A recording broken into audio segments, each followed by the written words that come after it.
और अब वक्त हुआ है हमारे हफ्तेवार स्पोर्ट्स राउंडअप का, जिसके लिए हमारे साथी ग़ज़नफ़र हैदर इस वक्त स्टूडियो में मेरे साथ मौजूद हैं। तो ग़ज़नफ़र, आज बात कहाँ से शुरू हो रही है? आज हम ओलंपिक्स की बात करेंगे। खेलों के आलमी मुकाबले इस साल टोक्यो में 24 जुलाई से शुरू होने वाले हैं, लेकिन कोरोना वायरस के फैलने के बाद अब शुरू शुबात का इज़हार किया जा रहा है। स्पोर्ट्स के माहिरीन और खेलों के माहिरीन जो है वो ये कह रहे हैं कि शायद जो है खेल मुलतवी या मनसूख हो जाएं। और अगर ओलंपिक्स वाकई मनसूख हो भी जाते हैं तो ऐसा पहली बार तो नहीं हो गया, पहले भी हो चुका है। पहली और दूसरी जंग अज़ीम दोनों बार जो है ओलंपिक्स जो है वो मनसूख हो गया था, लेकिन जदीद तारीख़ में ऐसा नहीं हुआ है। 76 बरस की जो तारीख़ है उसमें ओलंपिक्स मनसूख नहीं हुआ, तो अगर होता है तो ये 76 साल में पहली बार ऐसा होगा कि ओलंपिक्स मनसूख हो जाएगा। तो अगर कोरोना वायरस की वजह से जापान में हालात इतने ख़राब हो जाते हैं कि इसका इनेकाद मुमकिन नहीं रहता, तब फिर मुंतज़मीन क्या करेंगे? क्या ओलंपिक्स जो कमेटी है उन्होंने कुछ कहा है इस बारे में?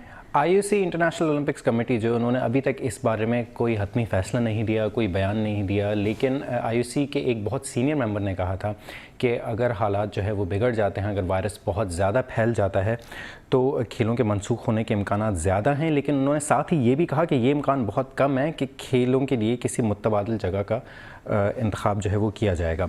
कुछ लोग ये कह रहे हैं कि 1 साल के इंतज़ार के बाद जो है वो खेल दोबारा हों, लेकिन जापान खेलों की तैयारी पर अब तक $20 अरब का ख़र्चा जो है वो कर चुका है।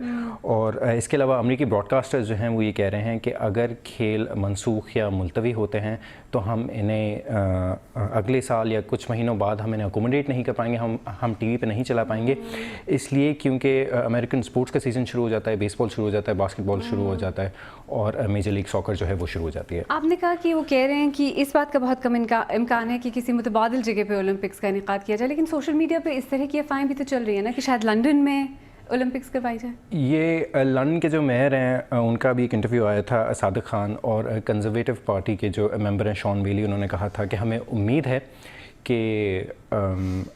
ये मुकाबले जो हैं वो अपने टाइम पर होंगे, लेकिन अगर ऐसा नहीं होता तो लंदन हाजिर है, लंदन की खदमात जो है वो हाजिर है।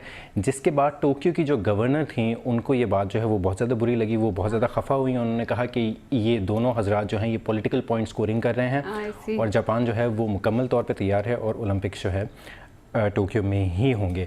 लेकिन उनके कहने का मकसद ये भी था कि इसलिए कि 2012 में लंदन में ओलंपिक्स हो चुकी हैं तो बुनियादी ढांचा इंफ्रास्ट्रक्चर जो है वो मौजूद है लंदन के पास, और अगर लास्ट मिनट पे ज़रूरत पड़ती है तो लंदन रेडी है। अच्छा, मुझे ये बताएं कि चले वॉर्स की वजह से तो मनसूख हुए ओलंपिक्स, क्या किसी वबा या मर्ज़ की वजह से मुलतवी हुए हैं या मनसूख हुए हैं? पहले कभी ऐसा हुआ? 2016 में आपको याद होगा कि जीका वायरस जो था वो बहुत ज़्यादा फैला हुआ था और ये खदशात आपका सुनने में आ रहे थे। ये कहा जा रहा था कि ब्राज़ील में होने वाली रियो ओलंपिक्स जो है वो शायद मुलतवी हो जाए या शायद मनसूख हो जाए, लेकिन वो इतना ज़्यादा सीरियस नहीं था कि वो मनसूख या मुलतवी हो। चलें देखते हैं क्या होता है। ग़ज़नफ़र हैदर हमसे बात करने का बहुत शुक्रिया।